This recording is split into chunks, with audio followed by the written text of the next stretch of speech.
स्वागत है आप सभी का हमारे चैनल एसपीपी इंस्टीट्यूट पर। मेरा नाम है कीर्ति राघव और आज हम बात करेंगे गवर्नमेंट वैकेंसीज़ के बारे में जो कि रेलवे से जुड़ी हुई है।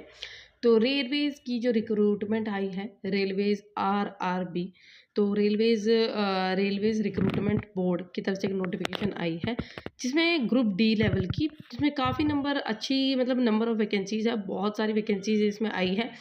सभी कैंडिडेट्स के लिए सभी कैटेगरीज जो है इसमें वो अगर चाहती है कि तो फॉर्म फिलअप करना तो वो कर सकती हैं। एज अ पीडब्ल्यूडी कैंडिडेट्स और बाकी अदर कैटेगरीज जो है वो फॉर्म फिलअप करना चाहती है तो इसमें कर सकती हैं। और इसमें 32,000 टू मतलब 32,000 के आसपास वैकेंसीज है इसमें, तो 429 के कुछ इस तरीके से वैकेंसीज जो है वो रहने वाली है। क्लोजिंग डेट जो रहेगी इस फॉर्म फिलअप करने की वो 22 फरवरी रहने वाली है, तो जल्दी से जल्दी इस फॉर्म के लिए अप्लाई कर दीजिए। बहुत ही अच्छी नंबर ऑफ वैकेंसीज जो है वो इसमें आपको मिलने वाली है। तो देखिए इसमें डिटेल्स हैं वैकेंसीज़ के बारे में, पूरी डिटेल इसमें आपको दिखाई जाएगी। तो इसमें आप देखिए कि जो इनिशियल पे है 80,000 इसमें बताया जा रहा है। 18,000 जो एज रहने वाली वो 18 से लेकर 36 ईयर्स तक की आपकी एज होनी चाहिए। तो ये देखिए टोटल नंबर ऑफ वैकेंसीज इसमें बताई गई है 32,438। तो जो भी पर्सन अगर चाहते हैं जैसे कि मैट्रिक्स उन्होंने 10th तक क्लियर किया हुआ है, तो उसके बाद अगर आप अपनी कंटिन्यू स्टडी के साथ भी अगर इस फॉर्म को फिलअप करना चाहते हैं तो आप फिलअप कर सकते हैं। इसका जो लेवल है सिर्फ एक ही इसका लेवल रहने वाला है एग्ज़ाम का, सिर्फ एक ही एग्ज़ाम रहेगा इसका। बाकी आपका कोई फिजिकल टेस्ट वगैरह मतलब जो एग्ज़ाम है वैसा तो आपका एक ही एग्ज़ाम रहेगा, लेकिन आपका कुछ फिजिकली टेस्ट है। एंड जो पीडब्ल्यूडी कैंडिडेट्स हैं उनके लिए तो उनका मेडिकल वेरिफिकेशन जो है वो उस तरीके से रहेगा। तो जो पीडब्ल्यूडी कैंडिडेट्स हैं उनके लिए तो ये जो पोस्ट है ये इसमें मतलब आप क्लियर करने के बाद भी आपका जो मेडिकल वेरिफिकेशन रहने वाला है। और नॉर्मली ये जो है इसमें मतलब फिजिकली टेस्ट तो रहेगा, क्योंकि एक बार जो सीबीटी का जो एग्ज़ाम होगा पहले कंप्यूटर बेस्ड टेस्ट होगा, जो पहले लेवल का आपका एग्ज़ाम रहेगा उसमें मैं आपको बताऊंगी कि लास्ट तक आप इस वीडियो को ज़रूर देखिएगा कि क्या क्या पैटर्न है, क्या क्या सिलेबस जो है वो उसमें आने वाला है, मतलब किस तरीके से ये एग्ज़ाम आपको देना है, कितने लेवल है एंड इसका जो सिलेबस है और कौन कौन से टॉपिक से इसमें क्वेश्चन पूछे जा सकते हैं, पूरा डिटेल इन्फॉर्मेशन मैं आपको प्रोवाइड कर दूंगी। तो अंत तक इस वीडियो को ज़रूर देखिएगा, आपके लिए काफ़ी इन्फॉर्मेटिव ये वीडियो रहने वाली है अगर आप इस एग्ज़ाम को देना चाहते हैं। तो कहीं और भी अगर आप इस चैनल पे किसी भी और चैनल पे देख रहे हो तो वैसे तो वेल एंड गुड, लेकिन अगर आप इस वीडियो को हमारे चैनल पर देखें तो आपको अंत तक वीडियो का डिस्क्रिप्शन पूरी डिटेल इन्फॉर्मेशन आपको प्रोवाइड की जाएगी मेरे द्वारा कितने रागों की तरह। ओके, तो इसमें जैसे आपने देखा कितनी पोस्ट अवेलेबल है एंड जो बाकी रिजर्वेशन भी इसमें दिखाई जाएगी, कौन कौन सा रिजर्वेशन आपको किस किस कैटेगरी में मतलब आप रिजर्वेशन मिलेगा। और जो कोई भी अगर आप डिटेल भरते हो फ़ोन नंबर ईमेल आईडी तो वो करेक्ट ईमेल आईडी वगैरह आप फिलअप करिएगा। ओके, तो इसमें जिस तरीके से लिखा है सिंगल स्टेज बेस्ड टेस्ट रहने वाला है आपको। सीबीटी एक जो एग्ज़ाम रहेगा कंप्यूटर बेस्ड टेस्ट रहेगा, स्टेज ऑफ एग्ज़ाम तो सिंगल स्टेज एग्ज़ाम टेस्ट रहेगा आपका, मतलब एक ही स्टेज पे आपका टेस्ट रहने वाला है। जो बच्चे सीबीटी का एग्ज़ाम दे देंगे, कंप्यूटर बेस्ड टेस्ट दे देंगे, उसमें क्वालिफाई कर जाएंगे तो उनका फिजिकल एफिशिएंसी टेस्ट होगा जिसको कहते हैं पैट। तो पैट होगा, उसके बाद आपके बाद में डॉक्यूमेंट वेरिफिकेशन होंगे एंड देन लास्ट में आपका मेडिकल एग्जामिनेशन होगा। तो मेडिकल एग्जामिनेशन होगा, देखिए डॉक्यूमेंट वेरिफिकेशन तो एक है, जैसे कि अगर आप कोई भी डॉक्यूमेंट सबमिट कर रहे हो तो उनको वेरीफाई किया जाएगा एंड जो लास्ट होगा मेडिकल एग्जामिनेशन होगा। जो पीडब्ल्यूडी कैंडिडेट्स हैं उनका मेडिकल एग्जामिनेशन होगा जिसमें उनकी डिसेबिलिटीज़ को मतलब चेकअप वगैरह किया जाएगा ताकि उनकी डिसेबिलिटीज़ के अकॉर्डिंग उनको पोस्ट अवेलेबल कराई जाए, मतलब उनको उन्हीं की डिसेबिलिटी के अकॉर्डिंग जो बोर्ड वगैरह बैठता है उन्हीं के अकॉर्डिंग उनको पोस्ट दी जाएगी कि किस वैकेंसीज़ के लिए वो ठीक है नहीं ठीक है। दैन इसमें क्या होगा कि आपकी नेगेटिव मार्किंग रहने वाली है, आपसे कंप्यूटर बेस्ड टेस्ट देंगे तो आप कोई भी अगर रॉन्ग आंसर देते हैं तो उसमें आपको नेगेटिव मार्किंग जो है वो डिटेक्ट होगी आपकी। Then calling of candidates more than number of vacancies, तो इसमें बताया जा रहा है बाकी इंफॉर्मेशन ऐसे और भी आपको इंफॉर्मेशन देती हूँ मैं, इंपॉर्टेंट हाईलाइट किया हुआ है। एंड वैकेंसीज इसमें बताई जा रही है post parameters qualification and medical standard suitable for the post of PWD and various post are including this, मतलब ये इसमें बताया जा रहा है कि पोस्ट जो है आपके लिए काफ़ी सारी अवेलेबल है। एंड आपकी जो पीडब्ल्यूडी कैंडिडेट्स हैं, देखिए मेडिकल स्टैंडर्ड बताया जा रहा है पोस्ट का, जो नॉर्मल कैंडिडेट भी है जो पीडब्ल्यूडी कैंडिडेट्स हैं उनके लिए मेडिकल स्टैंडर्ड बताया जा रहा है पोस्ट का। देखिए वैसे तो ये जो आपको आप इस वीडियो के नीचे कमेंट करोगे तो ये आपको जो पूरी पीडीएफ है हाईलाइटेड पीडीएफ आपको हमारे जो टेलीग्राम इंस्टाग्राम चैनल है उस पर मैं आपको प्रोवाइड कर दूंगी। जो टेलीग्राम इंस्टाग्राम चैनल है वहाँ पर आपको ये जो इन्फॉर्मेशन जो है वो प्रोवाइड की जाएगी। जो टेलीग्राम इंस्टाग्राम चैनल है ठीक है, वहाँ पर आपको सारी डिटेल इन्फॉर्मेशन वहाँ पर मिल जाएगी इसकी। ओके, जो हमारा टेलीग्राम चैनल रहेगा वहाँ पर आपको इसकी ये जो PDF है, अगर आप कमेंट सेक्शन में मेंशन कीजिएगा तो आपको वहाँ पर ये डिटेल मिल जाएगी। जो हमारा SVP इंस्टीट्यूट चैनल है एक तो, और हमारा एक जो दूसरा जिस पर गवर्नमेंट एग्जाम के बारे में बताते हैं, जिसमें SVP institute government exam channel है, जहाँ पर आपको इसकी पूरी इन्फॉर्मेशन मिलेगी। ओके, दैन आप इसमें देख लीजिएगा कि क्या क्या डिसेबिलिटीज इसमें बताई जा रही है, कि आपका जो विजन का मतलब क्राइटेरिया क्या है इसमें बताया जा रहा है, कि आपके फिजिकली फिट हाइट के बारे में इसमें बताया जाएगा। ओके, तो डिटेल आप देख लीजिएगा। पूरा PDF आपको कंप्लीट, अगर आप कमेंट सेक्शन में मेंशन करते हैं तो आपको टेलीग्राम चैनल पर ये पूरा PDF जो है वो मिल जाएगा। दैन मतलब ये है कि अगर आप पोस्ट के लिए अप्लाई कर रहे हैं तो आपका फिजिकल स्टैंडर्ड जो है वो चेकअप किया जाएगा कि क्या आपकी फिजिकली फिट है पोस्ट के लिए, नहीं है।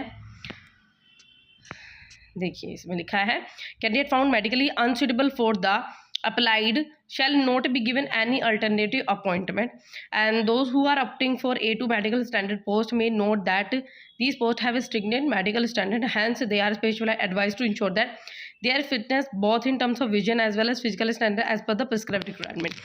मतलब ये बताया जा रहा है कि आपकी जो विजुअली इम्पेयरमेंट है, मतलब जो आपके डिसेबिलिटीज़ वगैरह या फिर जो आपका चेकअप बताया जा रहा है, तो आप फिजिकली स्टैंडर्ड ये बताया जा रहा है कि आप उसके अकॉर्डिंग और जो इसमें रिक्वायरमेंट है उसके अकॉर्डिंग आपकी फुलफिल रिक्वायरमेंट होनी चाहिए।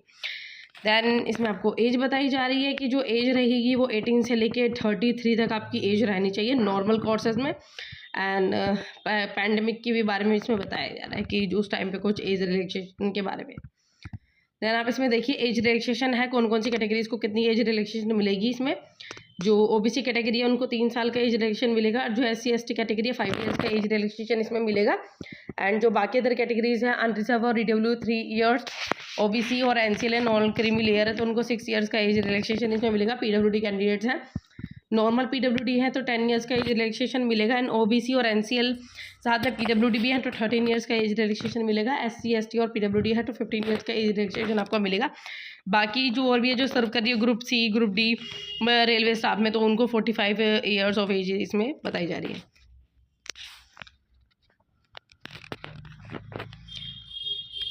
तो इसमें एज रिलैक्सेशन के बारे में हो गया। एजुकेशनल क्वालिफिकेशन जैसे मैंने आपको बताया था, जो एजुकेशनल क्वालिफिकेशन आपकी बताई जा रही है 10th के बेसिस पे ये एग्ज़ाम को आप फॉर्म फिल कर सकते हैं। इसमें ये बताया गया है। फ़ीस के बारे में बताया जा रहा है कि नॉर्मल कैटेगरी से उनकी 500 फीस रहेगी, and amount of 400 shall be refundable. मतलब ये है कि जो आपका 400 जैसे आप 500 रुपीज़ पेमेंट करते हो फी फॉर्म की, तो 400 जो होगा वो रिफंडेबल होगा अगर आप CBT का एग्ज़ाम देते हो। ऐसा नहीं है कि आपने फॉर्म फिल किया उसके बाद आपने जो पहला एग्ज़ाम जो CBT का है वो एग्ज़ाम नहीं दिया उसके बाद आपकी फ़ीस रिफंडेबल होगी, नहीं, ऐसा नहीं होगा।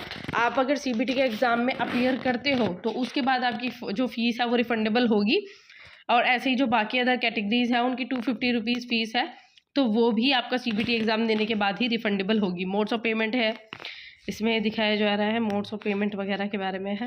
रिफंड के बारे में मैंने आपको पूरी इन्फॉर्मेशन दे दी है।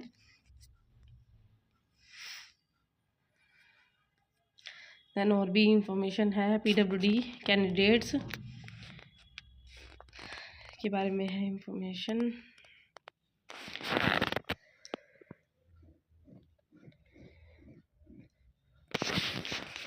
के बारे में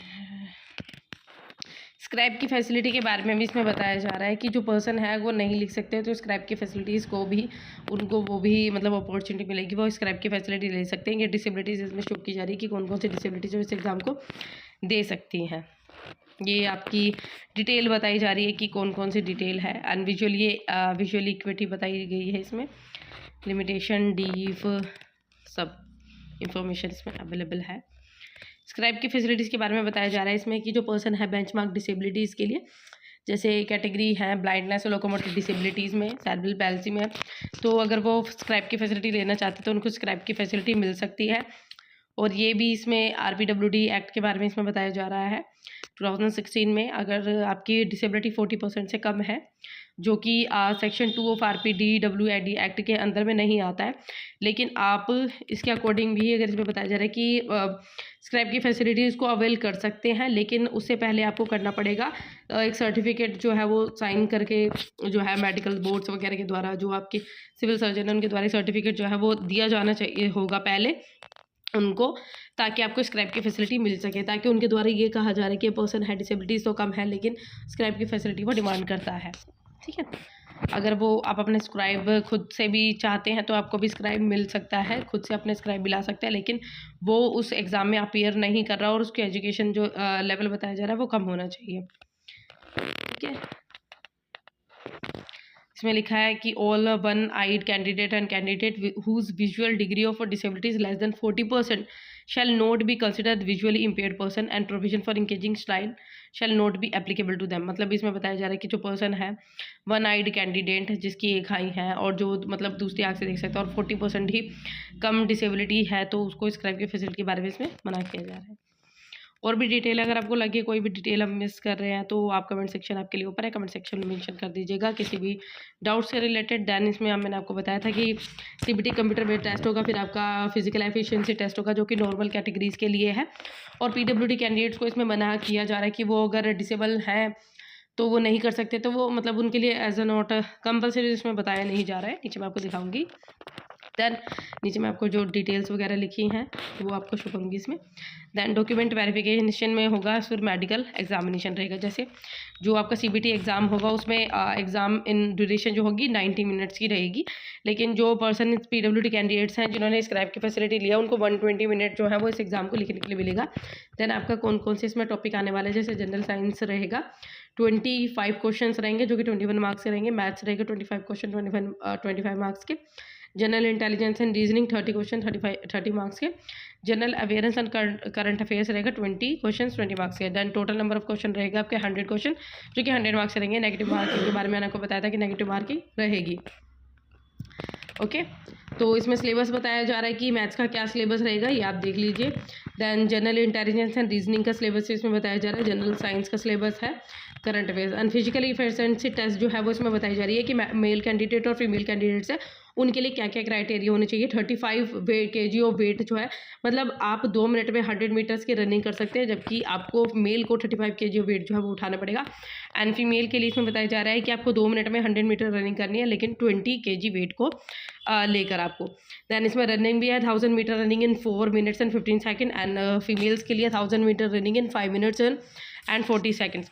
एंड इसमें देखिए स्पेशली ये लिखा हुआ है जो पीडब्ल्यूडी कैंडिडेट्स है बेंचमार्क डिसेबिलिटी तो एग्जाम्प्ट होगा फॉर अपीयरिंग फॉर पैट, मतलब ये जो फिजिकल एफिशिएंसी टेस्ट है उसके लिए। एंड आपको मतलब आपको जो सीबीटी रहेगा ना, आपका जो एग्ज़ाम रहेगा कंप्यूटर बेस्ड टेस्ट होगा, उसके बाद आपको वो जो मेडिकल एग्जामिनेशन होगा वो पास करना होगा। ठीक है, उसके बाद ही आपको जो वो है रिजर्व मतलब आपको जॉब वगैरह जो है वो आपको सर्विसेज अलॉट होंगी। ओके, एंड इसमें ये भी लिखा जा रहा है कि जो पर्सन है जो फिजिकली बेंचमार्क डिसेबिलिटी है, अगर वो पैट के एग्ज़ाम में अप्लाई करता है लेकिन उसके बाद अगर उसको कोई इंजरी होती है तो दैट इज़ मतलब ये बोर्ड जो है वो रिस्पॉन्सिबल नहीं होगा इसके लिए। तो इसलिए उसमें पहले ही लिखा हुआ है कि अगर आप फिजिकली एफिशिएंसी मतलब फिजिकली डिसेबल्ड पर्सन है तो it is not compulsory for you to give that exam, क्योंकि आपका सीबीटी के बाद इसमें लिखा गया है कि आपका मेडिकल एग्जामिनेशन जो है बाद में आपका टेस्ट रहेगा मेडिकल एग्जामिनेशन का। दैन इसमें डिसेबिलिटीज़ ये डिसेबिलिटीज़ दी जा रही है जो इस एग्ज़ाम को बताया जा रहा है कि ये फिल कर सकती हैं, तो आप देख लीजिए। दैन